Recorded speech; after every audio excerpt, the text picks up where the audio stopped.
tell us about that decision to do that, and not to go straight into music.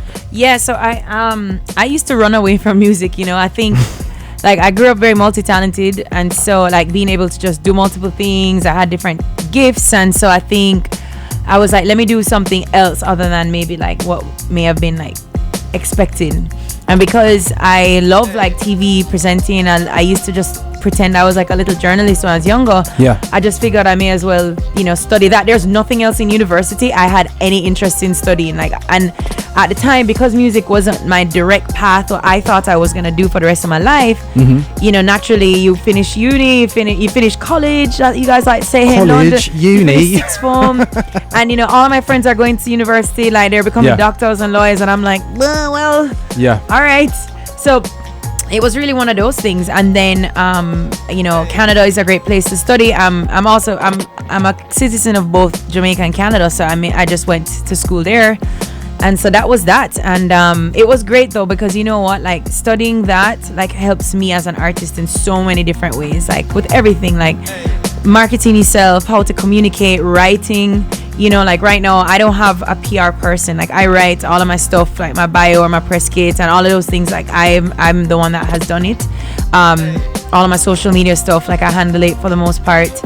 So it's definitely given me a leg up, I think, in that side of things. Or even when I have to come do things like this, like come and do an interview, and you know, I kind of have a way of, you know, being able to tell my story, even if like the host is not great or whatever.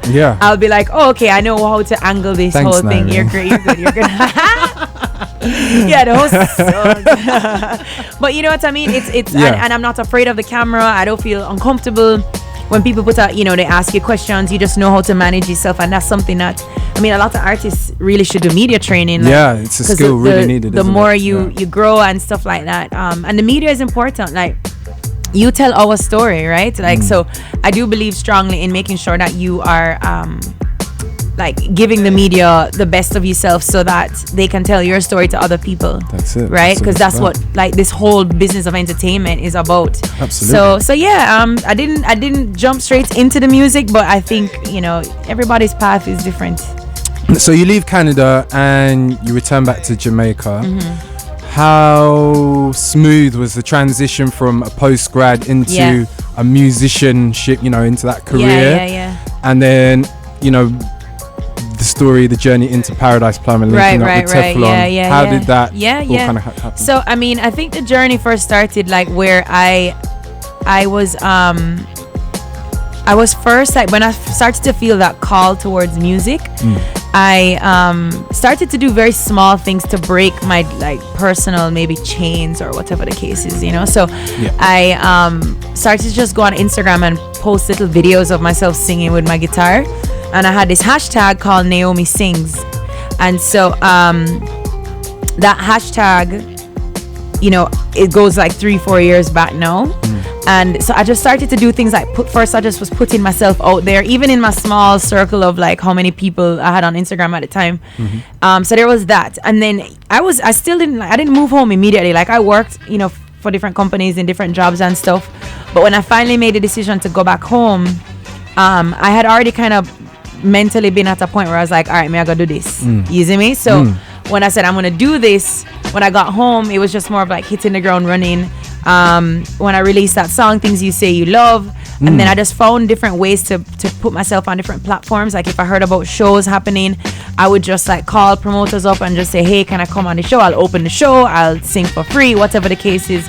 You know, I would just hit up all of the people in the press in Jamaica, let them know like Naomi Cowan is here, Naomi Cowan is singing, this is what she's doing. So the transition was, I mean, it was smooth when it came to that. With the music stuff, it wasn't smooth with like getting adjusted, right? Like you're back in a country that you grew up in, and then it's a smaller place, things are a little bit slower. Those things are really hard to adjust to in general when moving back to somewhere like Jamaica. But when it comes to the musical thing, you know, basically like Teflon and I were friends on Instagram, and same thing, like because he saw a lot of my little videos, and then I finally just messaged him. I was like, yo, let's collaborate. And then we spent about a month like linking up every so often. He would bring rhythms to my house and I'd listen to them, and then one day he came over with that Paradise, with that track. I think he had it titled as like reggae crossover track, you know. And yeah, I just turned on my phone, voice note app was open, and I just got this melody that was just like and you were in. Silence, and I just kept singing that over and over. Yeah. And then I had a bridge, and then I said I need to build on this idea. Reached out to a good friend of mine named Sarah Coach. She's a Jamaican singer as well. She's in a group called Deja Villa, bad artist. And I was like, Sarah, I feel like we should write together. I don't know why.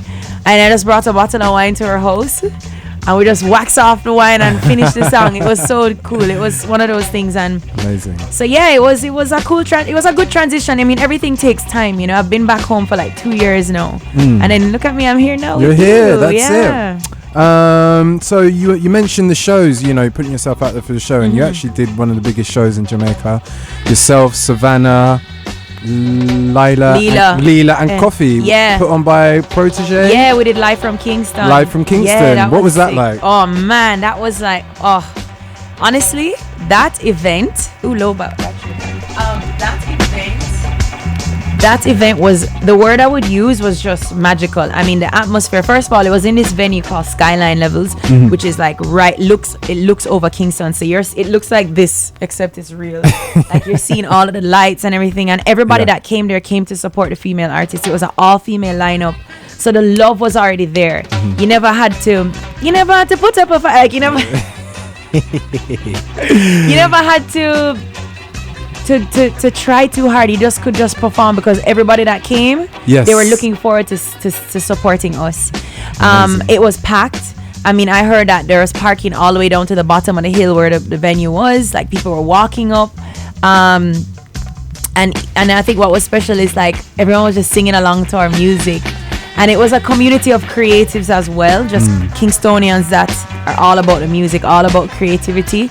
I don't know how to describe. I mean, I wish you were there. It was. Well, it's on YouTube, and I watched it back, and I was like, wow, this is amazing. Yeah, I really wish I was there. It was awesome, and give thanks to Protege and Jason Panton, who both, curated that event. That's a brand that they started. Apparently, it was something that used to happen more frequently called Live from Kingston that they're taking a break from. Okay. So it's like the event used to happen maybe 5-6 years ago. And they brought it back for this time in our music. It's definitely a time in our music that is happening with all of the females coming out strong and holding it down. That's right. So yeah.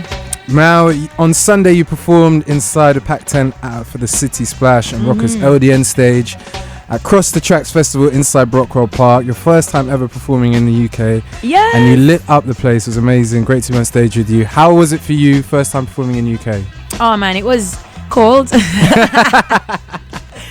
And I was in like a little outfit, but it was honestly, Jamie, I can't complain because first of all, big up whoever did the sound at that festival. I was happy with the sound. Point. Like I could hear myself. I felt like I sang beautifully. So that was already like all of those things were on point. But then the people were so receptive and they were so loving and they were jamming, they were dancing, they were singing. Like by the time we got to Paradise Plum, people were like singing out the song, and I was just like, oh, okay, I want to perform in the UK all the time.